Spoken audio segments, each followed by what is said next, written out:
प्रभु यीशु मसीह के नाम में आप सबको शलोम। प्रियो, हमारे जीवन में हर दिन हमें निर्णय लेना होता है। हम जो निर्णय लेते हैं वे परिस्थितियों पर आधारित होते हैं या पवित्र आत्मा परमेश्वर पर आधारित रहते हैं। ध्यान से सुने। एक है जो परिस्थितियों पर आधारित होकर निर्णय लेते हैं, दूसरे हैं प्रभु पर आधारित होकर निर्णय लेते हैं। सो पहला, अब्राहम से लोत कहता है, बड़े पिताजी मैं जाऊंगा। प्रियो, वो कहाँ जा रहा है जानते हैं? सदोम और अमोरा की ओर, ऐसे पापमय नगरों की ओर जाने का वो निर्णय लिया। वो स्थान उसे कैसे दिखाई दे रहा था देखेंगे। वे पापमय नगर नाश होने के पहले कैसे दिखाई दे रहे थे? यहोवा के वाटिका के समान और मिस्र देश के समान उपजाऊ दिखाई दे रहे थे। ऊपर से कैसे दिखाई दे रहे थे? अदन की वाटिका जैसे दिखाई दे रहे थे। नाश और पाप से भरे हुए, श्राप और पाप से भरे हुए सदोम और अमोरा नगर ऊपर से बहुत अच्छे दिखाई दे रहे थे, बहुत सुंदर दिखाई दे रहे थे, बहुत आकर्षित दिखाई दे रहे थे। प्रिय भाई और बहन, हमारे बीच कोई है क्या परमेश्वर से दूर होने के लिए, संसार और संसार के लोगों के निकट जाने के लिए, कुछ भी करने के लिए जो तैयार हो? कोई है क्या? सुनिए, परिस्थितियां एक निर्णय लेने के लिए प्रेरित करते हैं, तो प्रभु की सहायता या सलाह लिए बिना यदि कोई निर्णय लेंगे तो उनका क्या होगा? सबसे पहला, कलीसिया से दूर हो जाएंगे। अचानक यहां कलीसिया कहां से आ गई? देखेंगे 12वां अध्याय 8वां वचन। फिर वहां से आगे बढ़कर यानी किसके साथ? 5वां वचन। इस प्रकार अब्राम अपनी पत्नी सारै और अपने भतीजे लूत को और जो धन उन्होंने इकट्ठा किया था और जो प्राणी उन्होंने हरान में प्राप्त किए थे, सबको लेकर कनान देश में जाने को निकल चला और वे कनान देश में आ गए। 8वां वचन। फिर वहां से आगे बढ़कर वह उस पहाड़ पर आया जो बेतेल के पूर्व की ओर है और अपना तंबू उस स्थान में खड़ा किया जिसके पश्चिम की ओर तो बेतेल और पूर्व की ओर ए है। वहां भी उसने यहोवा के लिए एक वेदी बनाई और यहोवा से प्रार्थना की। खुल्लम खुल्ला सबके सामने वेदी बनाकर और सबके सामने प्रार्थना करने वाला आत्मिक व्यक्ति था अब्राहम। प्रियो सुनिए, अब्राहम के साथ रहने से हमें क्या करना है बताइए? अब्राहम के साथ हम रहे समझो तो हमें भी वेदी बनाना है और हमें भी प्रार्थना करना है। जहां 2 या 3 मेरे नाम से इकट्ठे होते हैं वहां परमेश्वर रहूंगा प्रतिज्ञा किया। जहां 2 या 3 मिलकर परमेश्वर की आराधना करते हैं वहां क्या हो रही है? आराधना हो रही है। अगर प्रार्थना कर रहे हैं तो प्रार्थना हो रही है। उनके बीच परमेश्वर उपस्थित होने से वहां परमेश्वर की उपस्थिति रहती है। प्रिय भाइयों, प्रिय बहनों, उस दिन आज जैसे चर्च भवन है ऐसे नहीं थे, फिर भी जिस परमेश्वर ने कहा था जहां 2 या 3 मेरे नाम से उपस्थित होते हैं उनके मध्य में रहता हूं, वही परमेश्वर अब्राहम का परिवार, लूत और लूत का परिवार, सारे दास दासियां मिलकर प्रार्थना कर रहे थे। परमेश्वर उनके बीच में था। क्या है वो एक कलीसिया है, आत्मिकता की रक्षा करने वाला परिवार। कलीसिया यानी उद्धार पाए हुए लोगों के झुंड को कहते हैं। परिवार के रूप में परमेश्वर की आराधना करने का अनुभव अब्राहम के परिवार में था। अभी लूत जब अलग जाना चाह रहा है तो बताइए वह किससे अलग होना चाह रहा है? बताइए, कलीसिया से अलग हो रहा है। मिलकर प्रार्थना करने वाली कलीसिया से, मिलकर वेदी बनाकर परमेश्वर की महिमा करने वाले झुंड से, परमेश्वर के पीछे चलने वाले समाज से लूत अलग हो रहा है। प्रियो, स्वेच्छा से जीना है चाहने वाला किससे अलग होता है जानते हैं? कलीसिया से अलग हो जाता है, कलीसिया से दूर हो जाता है। आज इस वचन को सुनने वाले भाई और बहन, आप में पाप प्रवेश करता है तो सहज रूप से आप किससे दूर होते हैं जानते हैं? कलीसिया से दूर होते हैं, परमेश्वर की संगति से दूर हो जाते हैं। इसे ना भूलें।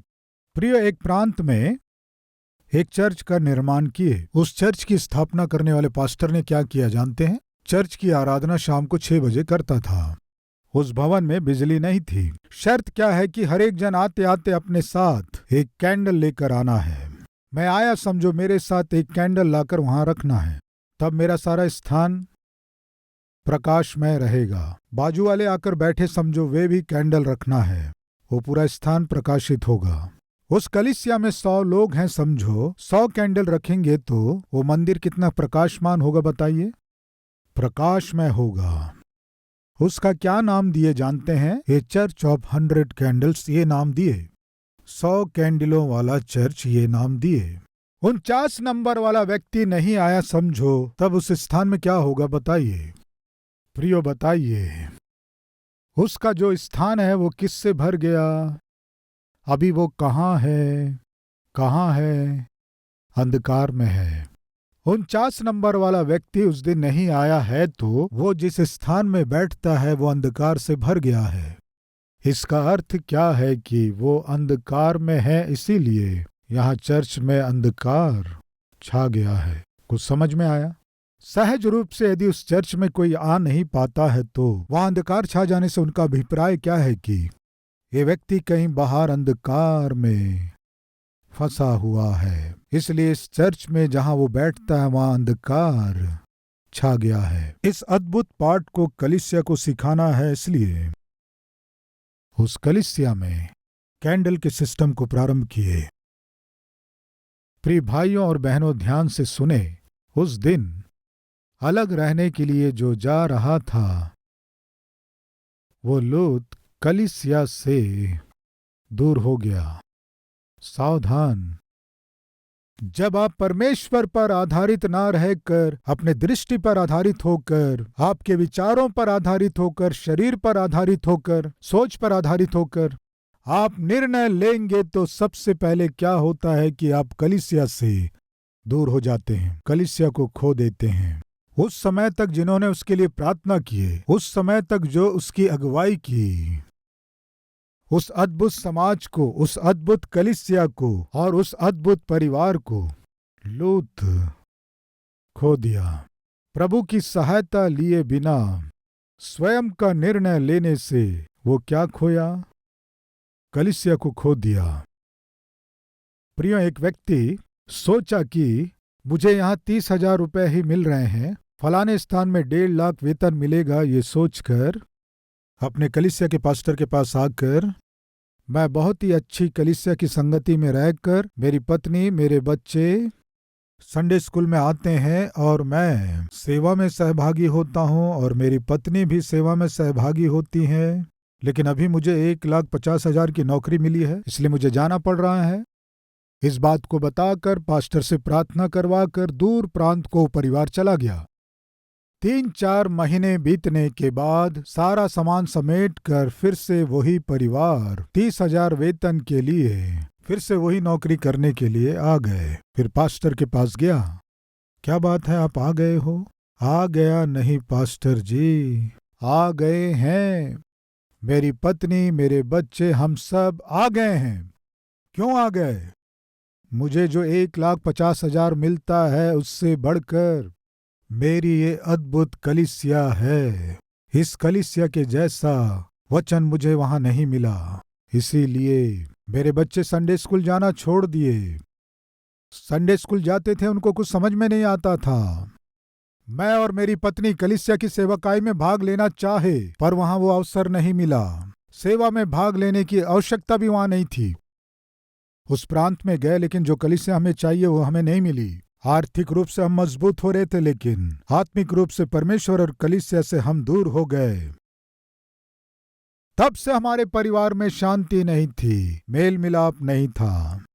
बहुत ही प्रेम से, एकता से रहने वाला परिवार आज गड़बड़ियों से भर गया। हमें समझ में आ गया, हम कमाई के निकट हो गए, कलीसिया से दूर हो गए, इसलिए निर्णय लिए हमारी कमाई से भी बढ़कर जीवित परमेश्वर की कलीसिया ही मुख्य है। इस बात को समझ गया, इसलिए पास्टर जी छोड़ दिए उस कमाई को और संपत्ति को छोड़कर हमारी आत्मिकता को जीवित रखने वाली कलीसिया में आ गए। पास्टर जी, आज प्रिय भाइयों और बहनों सुनिए, शैतान कई बार आपको मुंह के बल गिराने के लिए, आत्मिक रूप से आपको ठंडा करने के लिए अच्छी नौकरी दे सकता है, अच्छा वेतन दे सकता है, अच्छी कमाई दे सकता है। सावधान, आप जो निर्णय लेते हैं पवित्र आत्मा परमेश्वर पर आधारित ना होकर परिस्थितियों पर आधारित होगा तो सावधान, वो कलीसिया को खो दिया। दूसरा 19:17 से, और ऐसा हुआ कि जब उन्होंने उसको बाहर निकाला तब कहा, अपना प्राण लेकर जा, पीछे की ओर ना ताकना और तराई भर में ना ठहरना, उस पहाड़ पर भाग जाना, नहीं तो तू भी भस्म हो जाएगा। लूत ने उनसे कहा, हे प्रभु, ऐसा ना कर, देख तेरे दास पर तेरी अनुग्रह की दृष्टि हुई है और तूने इसमें बड़ी कृपा दिखाई कि मेरे प्राण को बचाया है, पर मैं पहाड़ पर भाग नहीं सकता। कहीं ऐसा ना हो कि कोई विपत्ति मुझ पर आ पड़े और मैं मर जाऊं। देख, वह नगर ऐसा निकट है कि मैं वहां भाग सकता हूँ और वह छोटा भी है, मुझे वहीं भाग जाने दे। क्या वह नगर छोटा नहीं है और मेरा प्राण बच जाएगा।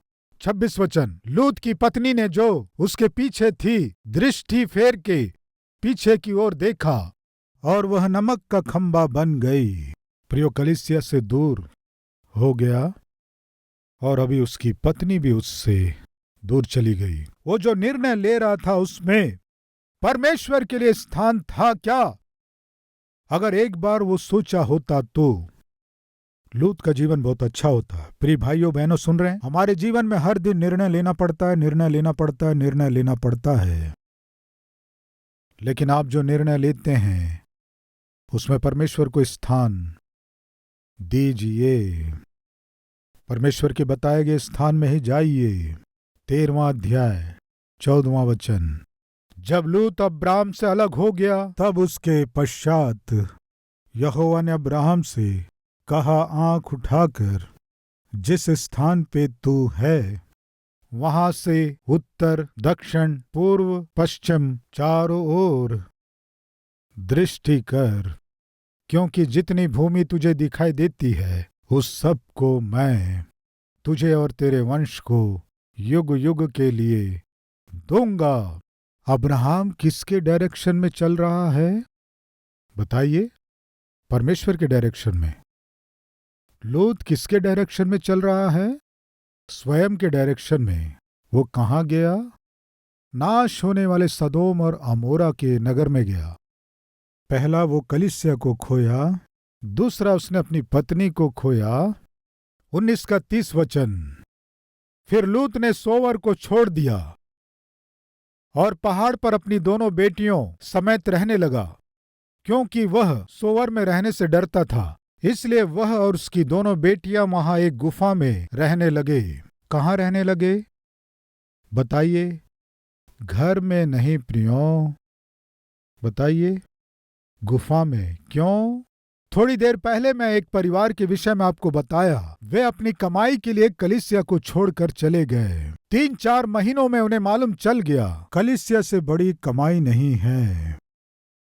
हम कमाई के लिए कलीसिया को अनदेखा किए, इसीलिए आज हम आत्मिकता को खो दिए, शांति को खो दिए। हमें शांति और आनंद चाहिए, वो केवल कलीसिया में ही मिलती है, ये सोचकर वापस लौट आए। लेकिन ध्यान से देखें, लूत ने क्या चाहा? कलीसिया को नहीं चाहा। किसे चाहा? कमाई को चाहा। वो क्या खोया? कलीसिया को खो दिया, पत्नी को खो दिया। ध्यान से सुने, घर नहीं था वहां, पर क्या था? गुफा था।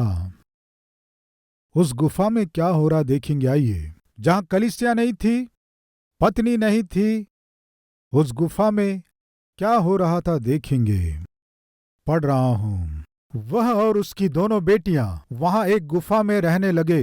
तब बड़ी बेटी ने छोटी से कहा, हमारा पिता बूढ़ा है और पृथ्वी भर में कोई ऐसा पुरुष नहीं जो संसार की रीति के अनुसार हमारे पास आए। इसलिए हम अपने पिता को दाख मधु पिलाकर उसके साथ सोएं, जिससे कि हम अपने पिता के वंश को बचाए रखें। अतः उन्होंने उसी दिन रात के समय अपने पिता को दाख मधु पिलाया। तब बड़ी बेटी जाकर अपने पिता के पास लेट गई। 35 वचन। अतः उन्होंने उस दिन भी रात के समय अपने पिता को दाख मधु पिलाया और छोटी बेटी जाकर उसके पास लेट गई। 36 वचन। इस प्रकार से लूत की दोनों बेटियां अपने पिता से गर्भवती हुईं। बड़ी एक पुत्र जनी और उसका नाम मोआब रखा। वह मोआब नामक जाति का जो आज तक है मूल पिता हुआ। और छोटी भी एक पुत्र जनी और उसका नाम बैनमी रखा। वह अमोन वंशियों का जो आज तक है मूल पिता हुआ। वे दोनों बेटियां अपने पिता से गर्भवती हुईं। लूत अपनी बेटियों को खो दिया, कलीसिया को खो दिया, पत्नी को भी खो दिया और सब कुछ खो दिया प्रियो। अंत में आज जब हम लूत के विषय में देख रहे हैं तो यह चेतावनी से भरा संदेश है या आशीष से भरा हुआ संदेश है? बताइए। चेतावनी से भरे हुए संदेश को किसके विषय में हम बताते हैं जानते हैं? जिस व्यक्ति ने अपनी गवाही को खोया हो उसके विषय में। यस, लूत अपनी गवाही को खो दिया, अपनी संतान को खो दिया, पत्नी को खो दिया, कलीसिया को भी खो दिया। ये सब किससे प्रारंभ हुआ बताइए? जब एक व्यक्ति कलीसिया से दूर हो जाता है, उसके बाद एक के बाद एक के बाद एक के बाद एक सब दूर हो जाते हैं। इन सब का कारण क्या है जानते हैं? वो परिस्थितियों पर आधारित होकर निर्णय लिया, प्रभु पर आधारित होकर वो निर्णय नहीं लिया। प्रिय भाई और बहन, सुबह से शाम को सोने के समय तक हमारा जीवन निर्णयों से ही जुड़ा हुआ है। इसलिए हर एक विषय में प्रभु से प्रार्थना करके, प्रभु ये आपकी मर्जी है तो मेरे जीवन में होने दे, या आपकी इच्छा है तो ही होने दे। अगर ये आपकी मर्जी नहीं है तो इसे मुझसे दूर कर दे पिता। आपकी मर्जी ही मेरी भलाई है। वो कलीसिया की रक्षा करेगी, परिवार की रक्षा करेगी, संतान की रक्षा करेगी और गवाही की भी रक्षा करेगी। उस दिन उसने जो जल्दबाजी से निर्णय लिया, इन सारी घटनाओं को अगर हम जोड़ेंगे तो लगभग 4000 वर्ष पूर्व की घटना है। आदम से लेकर अब्राहम तक 2000 वर्ष, आदम से लेकर नूह तक 1000 वर्ष, नूह से अब्राहम तक का 1000 वर्ष, अब्राहम से लेकर दाऊद तक 1000 वर्ष, दाऊद और प्रभु यीशु मसीह तक 1000 वर्ष, यीशु मसीह और अभी तक 2000 वर्ष, यीशु मसीह और अब्राहम तक 2000 वर्ष। अब्राहम के साथ लूत भी था, इसीलिए ये घटना कितनी पुरानी है बताइए? 4000 वर्ष पूर्व घटी एक घटना आज के दिन तक हमारे लिए एक चेतावनी है। और उसी समय अब्राहम जो परमेश्वर पर आधारित था, उसका जीवन आज के दिन तक आशीष को देने वाले महान धर्मी के रूप में स्थिर हुआ। हम कौन हैं जानते हैं आप? अब्राहम के संतान। परमेश्वर अब्राहम को क्या वचन दिया? अब्राहम, आकाश के तारों को देख, क्या तू इन्हें गिन सकता है? नहीं प्रभु, इतने विशाल वंश को मैं तुम्हें दूंगा। जिसने कहा वो परमेश्वर भूल गया क्या? 4000 वर्ष बीत रहे हैं, लेकिन फिर भी परमेश्वर ने जो अब्राहम से प्रतिज्ञा किया नहीं भूला। आज भी अब्राहम के यानी हमारे आत्मिक पिता के संतान हो रही हैं। कितने लोग बताइए? करोड़ों लोग। कितने लोग? करोड़ों। एक तो हजारों वर्ष बीतने पर भी आशीषों को बांट रहा है, लेकिन दूसरा हजारों वर्ष बीतने पर भी सबके लिए चेतावनी ही बना हुआ है। ये सब का कारण क्या है कि एक छोटे निर्णय को लेने में की गई गलती। फिर से कह रहा हूं, आज हम जो कुछ भी हैं वो कल जो हमने निर्णय लिया उस पर आधारित है। कल हम क्या होने जा रहे हैं वो आज हमारे लेने वाले निर्णयों पर आधारित होंगे। प्रिय भाइयों और बहनों, सावधान, एक स्थान से दूसरे स्थान आपको जाना पड़े, परिवार से संबंधित, बच्चों के भविष्य से संबंधित कोई भी निर्णय आपको लेना पड़े, 1 मिनट प्रभु के पास जाइए, दोनों हाथों को जोड़िए, आप अपने निस्सहाय स्थिति को बताइए, प्रभु हम बिल्कुल ज्ञान रहित हैं, सहायता और आपकी सलाह के बिना मैं कुछ नहीं कर सकता प्रभु, इसलिए इस निर्णय में आपकी सहायता चाहिए, इस निर्णय में आपकी सम्मति चाहिए, इस निर्णय में आपका सहयोग चाहिए, कृपया आपकी मर्जी कीजिए। इस तरह प्रभु से जाकर कहना गलत है क्या? इस तरह प्रभु के पास जाकर बताना गुनाह है क्या? पता नहीं क्यों थोड़ा समय भी अलग नहीं कर पा रहे हैं प्रार्थना करने के लिए। प्रभु को आधार बनाकर जो निर्णय लेते हैं उन दिनों में ही नहीं, आने वाले समय में भी आशीष के रूप में रह जाएंगे, रह जाएंगे, रह जाएंगे।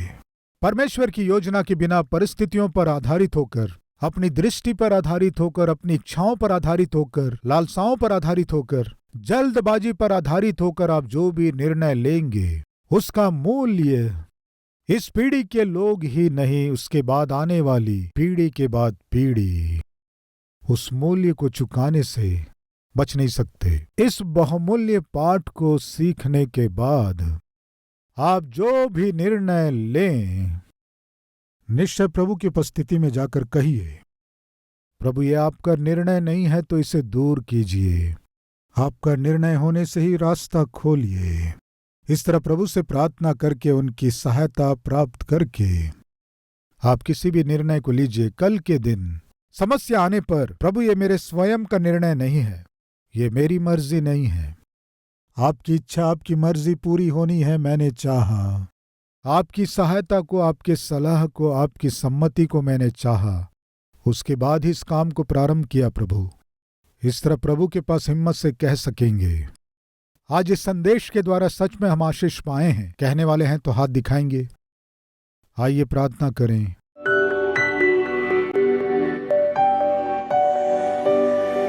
महान पवित्र प्रेमी परमेश्वर पिता, इस संदेश के द्वारा आपने सीधे और स्पष्ट हमसे बात की, इसलिए हम आपका धन्यवाद देते हैं पिता। परिस्थितियों पर आधारित होकर निर्णय लेने से कितना खतरा है आप हमें बताएं, इसलिए हम आपका धन्यवाद देते हैं। लूत तो कलीसिया को और परिवार को और संतान को, अपनी गवाही को और सब कुछ को खो दिया, और उसी समय अब्राहम सब कुछ की रक्षा कर सका, सब के लिए आशीषदायक बन गया। इन सब का कारण है वह आपकी मर्जी के अधीन हुआ। आपकी इच्छा के अनुसार का जीवन हमें दीजिए, आपके मर्जी का जीवन हमें प्रदान कीजिए। अब से कभी भी पिता हम जल्दबाजी का निर्णय ना लें, सहायता कीजिए। हर एक निर्णय आपकी सहायता से ही लेना है, आपके सलाह से ही लेना है, आपकी सम्मति से ही लेना है। कोई भी जल्दबाजी का निर्णय हमारे जीवन में हमें नहीं लेना है। लूत के समान हम में से किसी का भी जीवन नहीं होना है पिता। अगर आज हम में से कोई जल्दबाजी का निर्णय ले रहे हों या ऑलरेडी लेकर उसका मूल्य चुकाते हुए शायद लूत के मार्ग में जा रहे हों, सब कुछ खोने से पहले ही तेरी उपस्थिति में आकर पश्चाताप कर सके, सहायता कीजिए। मन मर्जी के जीवन से आपकी इच्छा का जीवन ही आशीषदायक है, समझ सके, सहायता कीजिए। हमारी प्रार्थना को ग्रहण कीजिए। यीशु के नाम से मांगते हैं पिता, आमीन। प्रिय, अब से आप अपने जीवन से प्रभु को दिखा सके, ऐसे आत्मिक व्यक्ति के रूप में आप बढ़ सकें, मन से चाहता हूं। इस संदेश के द्वारा आपने आशीष पाया है तो लाइक कीजिए और बहुतों को शेयर कीजिए, और उतना ही नहीं, एक कमेंट कीजिए, उसे मैं पढ़ूंगा, प्रभु की महिमा करूंगा। फिर मिलेंगे, तब तक के लिए शलोम।